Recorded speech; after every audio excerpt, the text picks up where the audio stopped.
Hello everyone, PachaMamArt here. Welcome for this last chapter of the PachaMamArt Encyclopedia about PachaMamArt, which is me. So today I will not base my conference on the computer. You will be able to see all the visuals, but I want to talk about myself, introduce really what I've done with my business to be able to write these two giant encyclopedias. But first of all, let's set in conditions. So we're gonna make a cocktail today, which is my new favorite. It's called the Spritz Saint-Germain.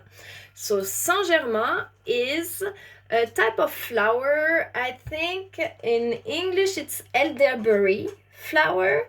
So it's a elderberry flower liquor, fleur de sureau, okay, with some prosecco, so some bubbly that we're gonna put in it, some lemon and some sparkling water if you want to. Okay, so this is some cheap prosecco I use. So you go half with the elderberry flower. So half, because I like a good drink, mostly when I don't have nothing else to do. So I'm putting about half the glass, maybe a little less than half. Maybe I could put more, complete with some champagne or prosecco. I'm gonna leave some for a second one later. And if you want to cut it a little bit, you can put some sparkling water. So just a hint of sparkling water. Let's not hurt ourselves too much. All right, and then of course some lime, beam. Voila, some ice cubes.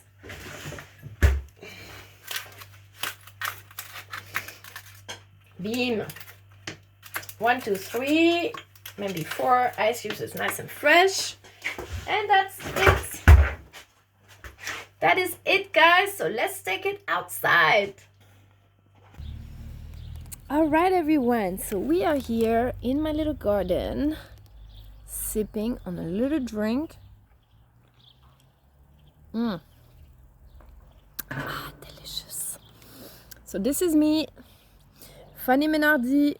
Most of the time I'm wearing a nice top and my PJs underneath it, where you don't see in the camera, because I spend a lot of time at home working on my computer, recording those videos to connect with my network. So along this whole entire book, you'll be able to learn some anecdotes about how I met with my mentors, with my networks. I love to connect with people. Reason being that I've been alone most of my life. I left France when I was 20 years old, 23. I went to live in England for a year as a nanny. Then I came back to do my bachelor's degree. Then I left to Peru. No, I did 1 year of master's degree. No, after my bachelor's, I left to Peru. I was a teacher there for a year and a half at the French School of Lima. This was an amazing experience. We had a lot of holidays, so I could visit the entire country of Peru. I know Peru really, really, really well. I speak Spanish almost perfectly. I used to speak perfectly. I understand it perfectly. It's just when you don't practice every day, you lose a little bit of the fluency, but it comes back as soon as you practice. So working in the school in Jacksonville, we had a lot of immigrants at the time who didn't speak English. So I created a program for those English learners for them to help with their integration and their learning. So we created an English as a second language program where I could actually speak Spanish with them. And this is where I took back on my level of Spanish. I got to practice a lot more. So I traveled around Peru a lot. I know Peru really, really well. I traveled in Mexico, I traveled in Nicaragua with my friends. I know America. I've lived almost 12 years in America. 12, I would say, um, 2014, 2012. Yeah, almost like between 10 and to 15 years. I've lived in America. I've lived in Virginia, in New Orleans, Mississippi, Florida. I've visited the Grand Canyon. So I think America is great for visiting, but to live, it's very difficult to live and to prosper. Life is very, very expensive, and there's not a lot of job opportunities that are very, unless you're an engineer or you're working in very masculine fields, military, engineering, all this stuff. For women is very difficult because it's very conservative country. So women stay home with their kids in America unless you're a hot superstar or a journalist. People who want to have women to present on TV, but for the rest of life, most women are waitresses or low level jobs, so it's a very machist, conservative society, and I wish that this would change. But anyways, I want to talk a little bit today about PachaMamArt and my journey, everything I created through all this time alone, traveling to these countries, being a Navy wife, which means I was alone at home with my son a lot while my husband was either deployed or working on missions or working a lot simply. And even when I left my home, I went to travel around the world on my own. I've always been very lonely. This is why I really enjoy when I am with people. I'm a very friendly person. I don't tolerate when people take advantage of minorities, of someone being alone and looking powerless, to treat them like crap or to just, take advantage of them without reciprocity. So my loneliness didn't mean that I was powerless. I was very resourceful. I never let anyone disrespect me. When during my divorce, people tried to intimidate me, I went to the FBI. I wrote to the command of my ex, so this is how I gathered my network, by asking for help around, and also hard work and showing that I was a good person, just trying to make it in a masculine society. So PachaMamArt was born in Peru. Pachamama means Mother Earth. In Peru, for them, they're animists. Everything is alive. The mountain is alive. The wind is alive. It's like Pocahontas, and really you see those elementals everywhere. And one day I went to Machu Picchu and I felt the energy. You're not allowed to touch the temple of the sun over there at the observatory in Machu Picchu, but you can get your hands really close to it to feel the energy connect. And a lot of the sacred sites where I've been around the world, whether it is Stonehenge, Angkor Wat, the Mayan pyramids, the stone, when the expression engraved into stone, because stone is a very strong carrier of energy, so it retains the energy and it emanates the energy. The Inca architecture, they had these specific stones that was collecting the heat of the sun during the day and spreading it out at night. So that's how they would keep their houses hot at night, while absorbing the freshness of the night and spreading it out, releasing it during the day. That's how the houses stay cool at night. It was like a cycle of absorbing the heat and releasing it, and while absorbing the freshness, the cool, and releasing it. This was their natural AC and everything, and it's doing the same with the knowledge and energy. So the stone absorbs all the energy and knowledge of the Incas, and the people who go to those sacred stones and connect with it, they receive it. Okay, so I went to those stones and all these sacred sites, and I absorbed all these light codes, all this knowledge, and all of a sudden I started knowing things that I had never learned before, um, just because it was transmitted. One day I was in Mexico during my honeymoon, and I was on the beach in Holbox. It's a little island in the north of the Yucatan, where it's not very populated, but there was it's a great spot there to go see the bioluminescence at night. It was so dark, and I was walking in the ocean. There was this bioluminescence, and the next day, so I was walking. It was so dark. It was a dark moon, and I was just swimming in the water, and it was bioluminescence, which means that every move I was making, it was like little stars all around me, and I felt like a god. This is the time in my life where I've just felt like a god. Every move, I felt like I was in the universe, and creating stars as I move, and I felt like this is what God feels like when he's creating the universe and he's moving and beam like fairy dust, the stars creating and galaxies and everything. That was really, really, really powerful. And the next day, I'm at the beach and I'm walking, and the sky is very completely clear, blue.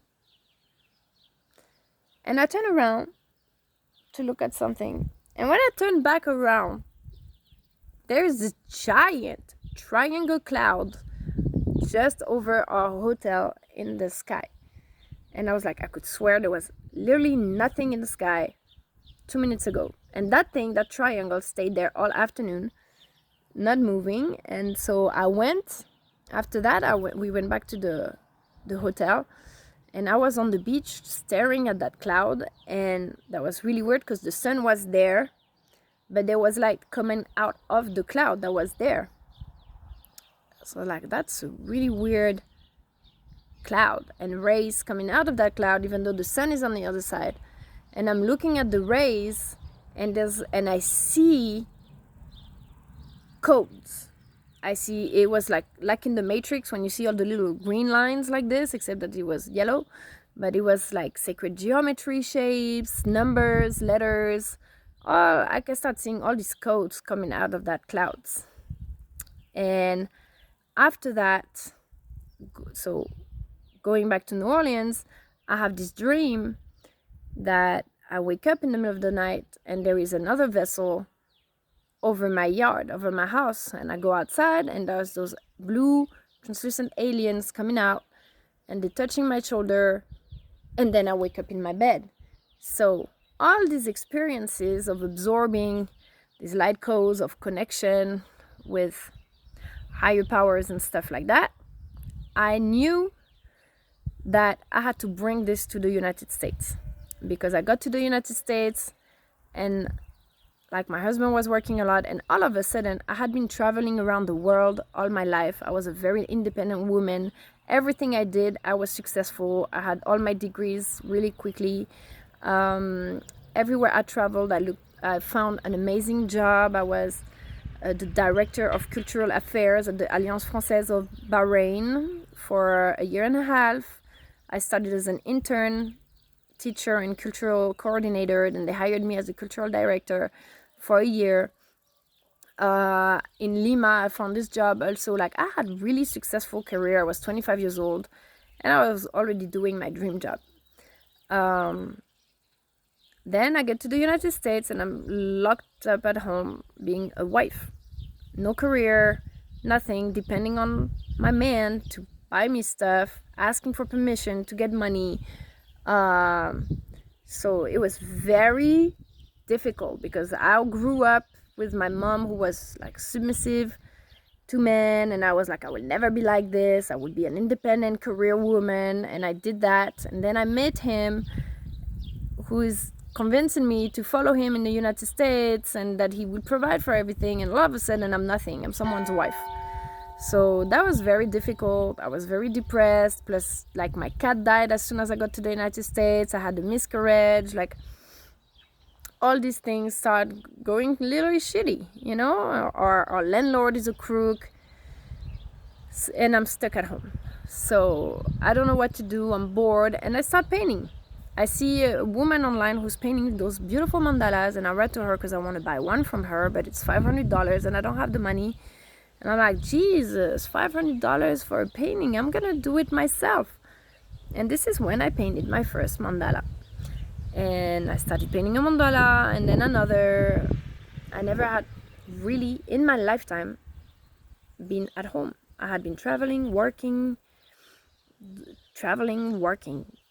you know, and all of a sudden I had all this time to do something that I had never done. So I was like, I've always wanted to paint something, so I'm gonna paint. And this is when I started painting mandalas, 1, 2, 3, 4. Then my neighbors would come. She was a architect, and she was like, oh, your paintings are so great, I want to buy one. She started buying some paintings for her clients, and all of a sudden I'm painting, and I start seeing the paintings activating, and I start having these dreams, and I start receiving orders like, you have to paint this. Like, I wake up in the morning, I'm like, oh my god, I have to paint the 4 elements. Oh my god, I have to paint the flower of life. I have to paint things. Like, it was orders from the universe. And then I understood that what made me depressed in America was what was missing in this society for someone like me to thrive. Or someone who likes culture, who likes connection, who likes travel. The paintings, the symbols and everything could bring that around me. So I was like, okay, I have to bring the Pachamama to the United States, which is a very conservative Christian society, and they don't know about this. Or it's classified as spiritual war things that people making fun of, except that I'm not interested in spiritual things. I'm interested in politics and esoteric things and magic and all that, but it's not incompatible. So I started painting first a big collection of paintings, and I sold a couple, but that's it. I was more looking for a real job. And then I made an oracle. I got contracted for an oracle, the Mother Earth Mandala Oracle. And this was great. Then I was contacted for a collection for the Children's Hospital of New Orleans. So I painted a full 33 painting collection for the Children's Hospital of New Orleans. And then I started organizing workshops. And after that, COVID hit. This is when I put all my business online and started doing conferences, video conferences, which COVID was a way that everybody kind of connected online. This is when I started turning towards other people that were interested in the same stuff. Esoteric things, political things, mentoring things, career-oriented mindsets with the mentors. So this is when I met the masterminds, Billy Carson. I started following, network and everything. So, hold on, I'm gonna go inside because it's really hot. That's not fucking my... actually, thank you. There's a cloud. Okay, so I can stay here.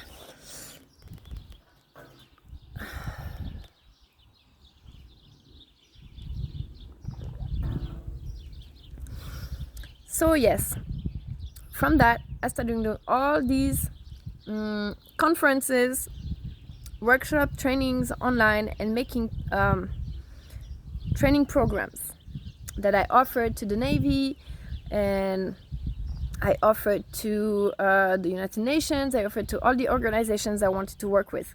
So this was my building, my foundation. Of course, there was the Resonance Science Foundation also, who was putting the science explanation between everything I was living, the cymatics, radionics, the frequency, flower of life. There is also a machine called the Spooky. If you know about this, look it up, which works on the basics of entanglement, right? It's a healing technology that works with the concept of entanglement. Like, you would put a piece of nail on the machine, and the machine can record your frequency from the distance, even though you're not connected to that nail anymore, right? So it's kind of like a voodoo technology to recode your frequency. Look it up, it's called Spooky, which is also a term that Einstein used. So all this is from science. So this was all building my content. Then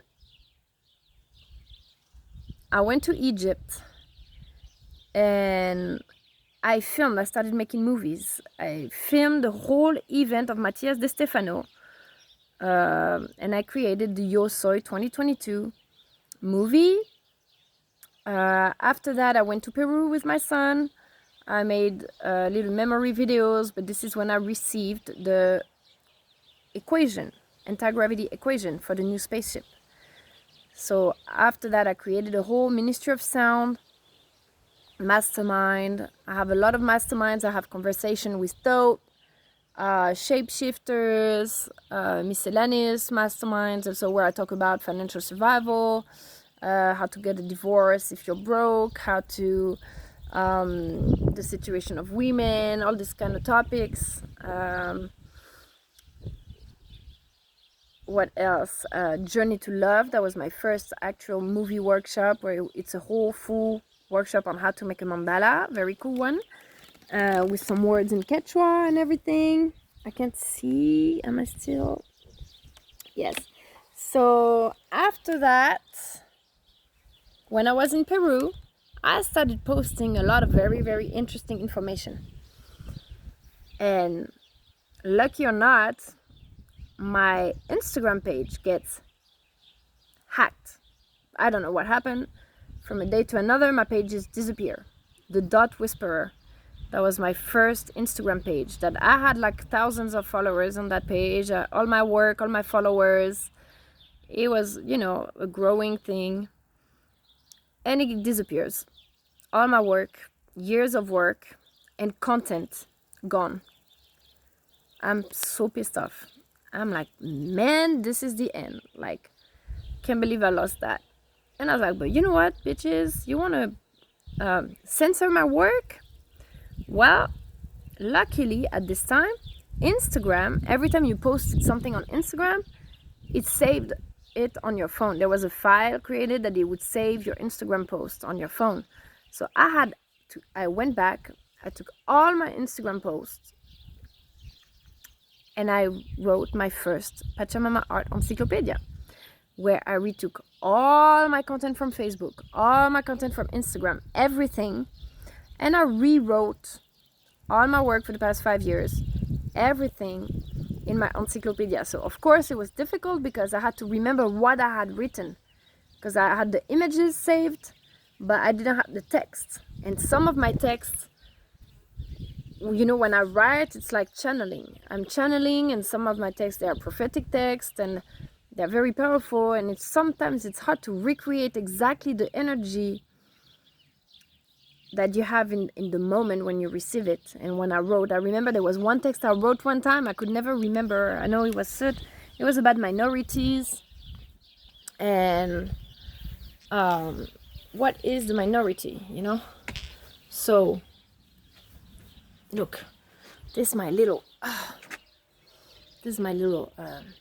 143 rock. 143 rock. I always keep it with me. I always kept it for my team. I'm gonna put it right here in front of my door.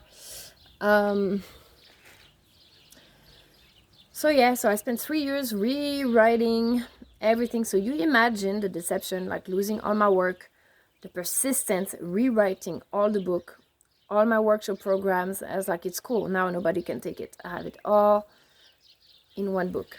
So I had already made 2 movies about Egypt, about my travels in Peru, where I talk about the story, the legends, prophecies, the sacred sites and everything. And I was with my son too, so I did this so we could have a memory together. I wrote the first encyclopedia. I wrote a lot of travel books when I got to the United States that I was stuck at home. I retook pictures from all my travels in Asia, in France, in Peru, Bahrain, Spain, England, and I made articles and books about all that in French.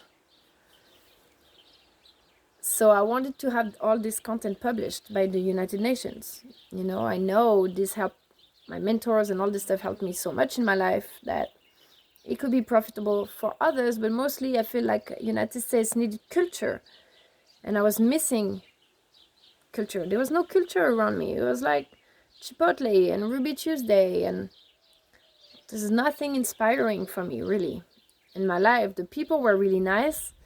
In the United States, they were really nice, but superficial. Like, people see you and they're so friendly and they're so nice. But then, nothing.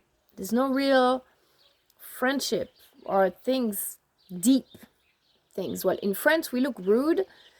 Like, we're kind of direct and rude and maybe a little aggressive and stuff. But we hold on to each other, you know. We are having deep conversations and deep topics. The United States, sometimes they're scared about that. So I wanted to bring the things that made me depressed, because when I was talking to military wives and other people, they were suffering from the same things. I was like, I have the solution. I can make it cool. So that's it. I made all these workshops for the United Nations. I started applying 25 times to the UN and then campaigning for the Nobel Prize. I did a lot of Nobel Prize campaign. I campaigned for Joe Biden and Kamala Harris. I wrote to Kamala Harris. I was like, listen, what the United States need right now, Americans need mentorship. They need culture and mentorship. They need their business to be inspiring and colorful and powerful. You need to run with Tony Robbins. So I wrote to her. I even put them both in the chat on Instagram. It's like, listen, make him your VP, campaign with Tony Robbins. They own the internet. They're literally billionaires.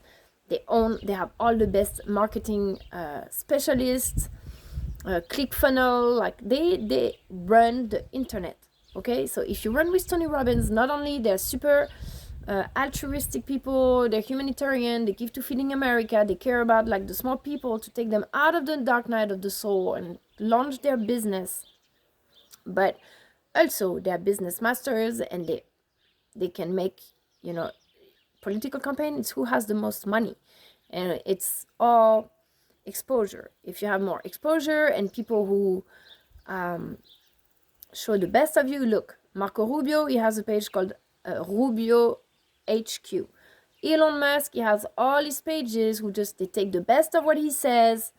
I mean, you know, they don't always look good. Like, people have stuff come up on your face, people say shit or look bad or whatever. We all look bad or say bad stuff at some point, right? But we all do look good and say good stuff at some point. If you have someone who takes every great thing that you say and start posting it, like they're doing for Elon Musk, he has all these pages who keep posting about him. Marco Rubio, he has his HQ. They're posting all the great stuff that he does and stuff. So showing the best side of you, exposure, is what makes people change their mind, influence their mind. So she didn't. She chose this clown of Tim Walz to be her VP, and that was it. That was what ruined the campaign. And when I started promoting the other side, I was like, Jesus, don't fucking have this clown. Don't let us have to listen to this every day. That was it. While Donald Trump on the other side, he's starting gathering people of all horizons to represent even the opposition in his party. So Kennedy was running against him. He said, come join my party, so bring your followers, bring your voters to my campaign. That's what I want to do with the Republicans. I want to bring the Democrats back to the Republican Party so we can win the next elections, you know, but everyone is represented. So the United Nations, I campaigned for them. They let me down. All the people, nobody published my book. Nobody bought the painting that could save my life.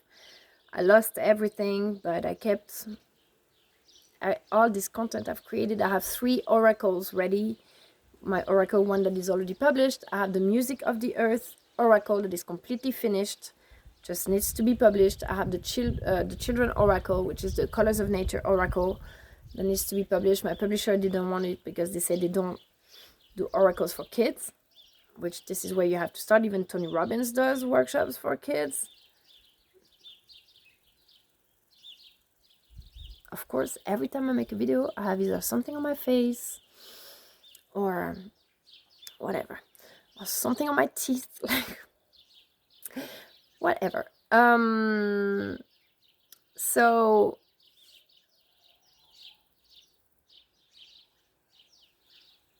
makeup leaking all over the place. It's hot.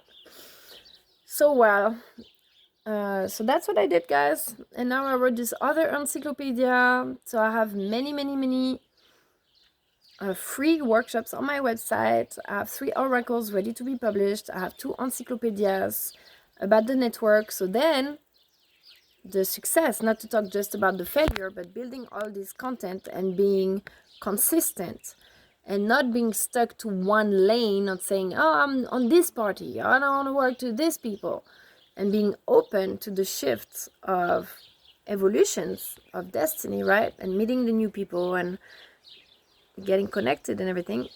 All the knowledge I promoted and posted on my first encyclopedia, people started using it.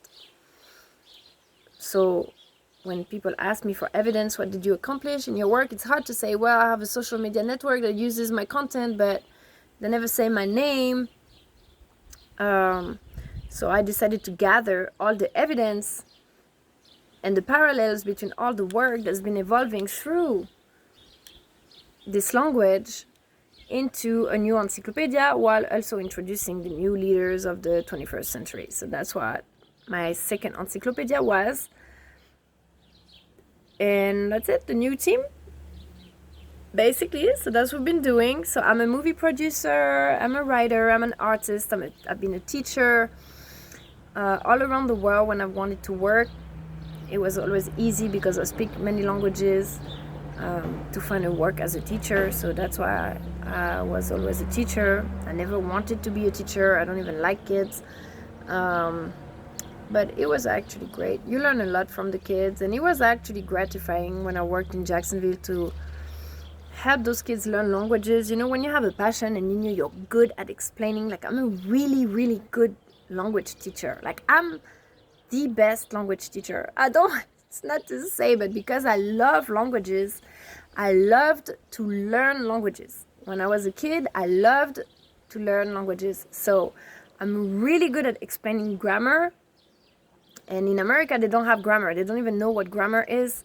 Even my assistant of education, assistant director of instruction, she was telling me your grammar thing. I was like, yeah, grammar, which is like the roots, the rules of the language. And they don't explain this in English because you guys have basically no grammar, or the grammar makes no sense at all. So in Latin languages, grammar is everything. So I love to explain languages. So it was cool to have the kids, you know, learn new languages. And when they were finally making a sentence, they were like, oh no, I was like, see, that's it, you speak Spanish, good job. And I was showing them pictures of my trips. Oh wow, I want to do that. So there is a paraglider right there. Probably can't see it, but where is he? You see it? It's a paraglider.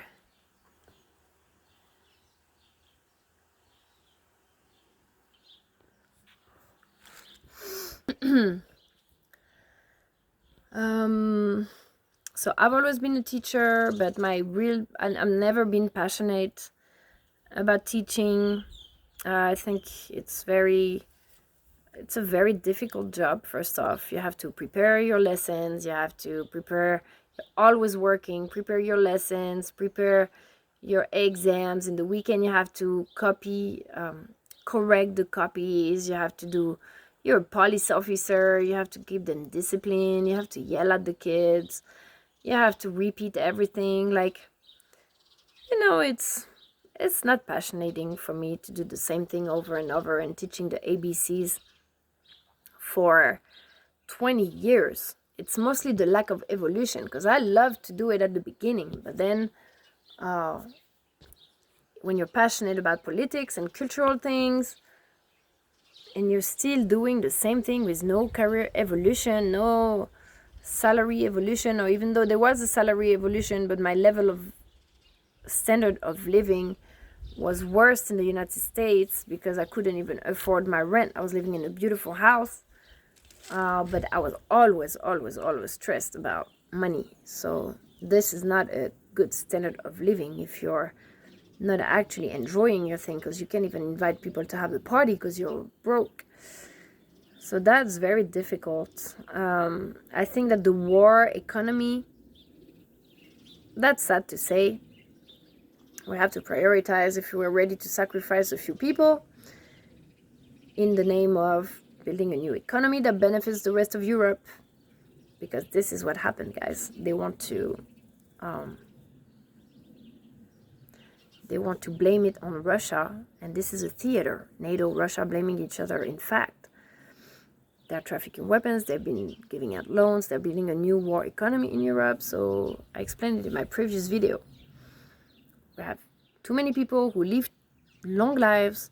There's not enough money to pay all these retirements. We used to live until 60, 70 years old, so retirement average was 10 or 15 years or 20 years at the max, and now we live until we're 100 years old. So retirement money needs to be paid for 30 to 40 years. So to a generation of young actives that don't want to work anymore because they see they have degrees and they don't get the job. So we just want to fraud or become lazy and profit the system. I know I'm not getting no retirement. So am I gonna work and waste my years? So if you don't give opportunities, the society is draining, and then you can't pay the old people, and then it's a whole thing. So they need to fraud and create this war economy to be able to pay off the rest of Europeans. And this is what's happening in Israel and Palestine as well. They want to erase everything to rebuild with a better society, and then they need to find a justification. So they say it's Hamas, and they say it's Russia, and things like that. But that is the truth. So the circular economy is the solution. I keep telling everyone, investing into each other. Man, even when I had nothing, I was giving all my money to charities. I was helping out people. I was investing into other people's business. Forbidden knowledge, I invested in their shares, that whatever. Crypto, I invested into all the projects I believed in. But nobody invested back on me. I lost everything. So if we want a society to work, we need to invest into each other. We need to give opportunities. If your business starts going well, then you need to hire. Give people jobs. If you're a millionaire, then you need to donate or invest into other people's businesses. Publish their books or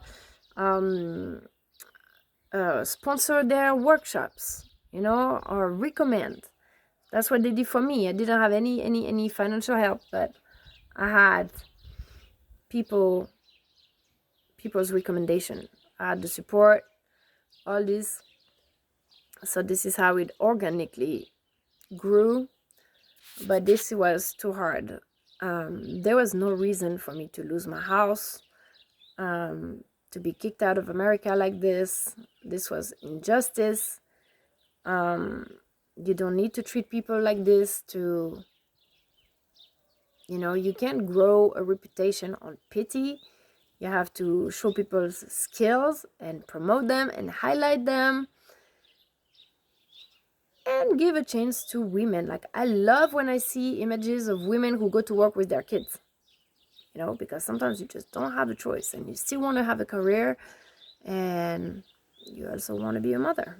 And the kids, maybe they're going to throw a tantrum at work. And, some people, I know, like some people sometimes, they're so aggressive with their kids because they're at an event or something and the kid is throwing a tantrum and they don't know what to do. They're like getting angry. Oh, I'm telling you, blah, blah, blah. And I remember myself, I was the same. I would be so excited to be in an exhibition and my son, and I just get so aggravated because I'm like, man, this is my moment. And you can't just be happy for me and not throw a tantrum right now. But now I understand that. And when I go places and the kid is throwing a tantrum, I was like, it's okay. It's a kid, it's all right. You're still here. We still love you.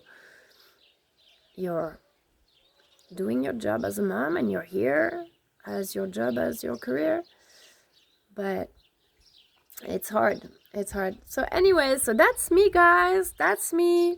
The Pachamama, the voice of the environment, how to fulfill the prophecy of Pachacuti, which is a lying, the voice of the environment, and the technology, which is what we're doing every day online, but I wish to make it a career opportunity for myself, literally, and then use my leverage to open the door for others, which is what we all should do, empower instead of compete. And that's it. I'm doing all these creative things, and most of my time I'm just here, guys. There's my little kitty. This is beautiful. The Pachamama. The beautiful. So her name is Beautiful. She's the American kitty. Traveled the world. Follow his mama. Her mama. The other one, I don't know where he went. But that's it, guys. I'm not gonna make it too long. I'm gonna post all of that. Make one last video about the conclusion. And hope that you like it. I'm calling on a publisher. I wanted UNESCO to publish my book, but then I got kicked out of there too.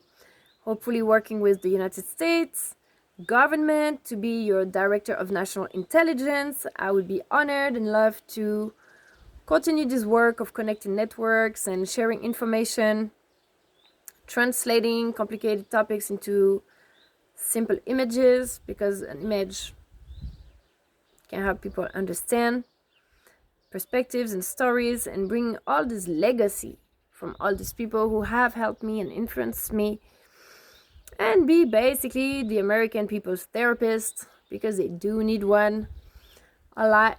So that was my honor, sending all these videos every day, writing this book.